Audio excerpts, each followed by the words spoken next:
अस्सलाम वालेकुम नाज़रीन, आपका दोस्त मुख्तियार अमन शेफ़। आज आपको सिखाएंगे रोल पराठा। आइए बनाते हैं। ये चिकन लिया था, इसको पहले मसाला लगाया हुआ है, अभी इसको सीख में लगाएंगे।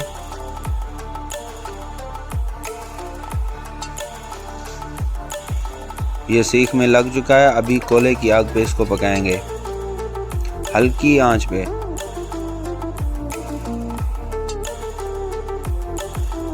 अच्छा कलर हो गया अभी इसका, बेहतरीन गोल्डन सी हो चुकी है। अभी हल्का सा ऑयल लगाएंगे। ये तकरीबन तैयार हो चुकी है।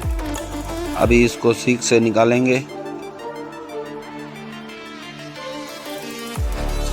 अभी पराठे का आटा बना हुआ है, अभी एक पेड़ा लेंगे और पराठे की रोटी बनाएंगे। हल्का सा ऑयल लेंगे तवे पे। तवा गरम है हमारा पहले से।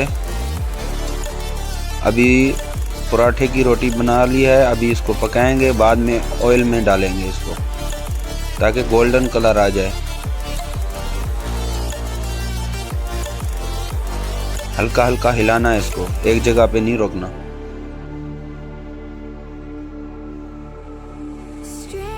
ये तकरीबन तैयार हो चुका है। वो जो हमने बोटियां ली थी चिकन की, वो इसके ऊपर लगाएंगे। हमारे पास चटनी भी है और मेयोनीज भी बनी हुई है, हम लगा रहे हैं मेयोनीज। इसको फोल्ड करेंगे पराठे को बटर पेपर के साथ। माशाल्लाह फोल्ड हो चुका है। नाज़रीन, वीडियो अच्छा लगे तो लाइक, कमेंट्स, फॉलो और सब्सक्राइब कीजिए ताकि नया वीडियो आप तक पहुंच सके। ये नाज़रीन ज़रूर ट्राई कीजिए, ये इजी आसान है, ये आप घर में भी बना सकते हो। खुदा हाफिज़।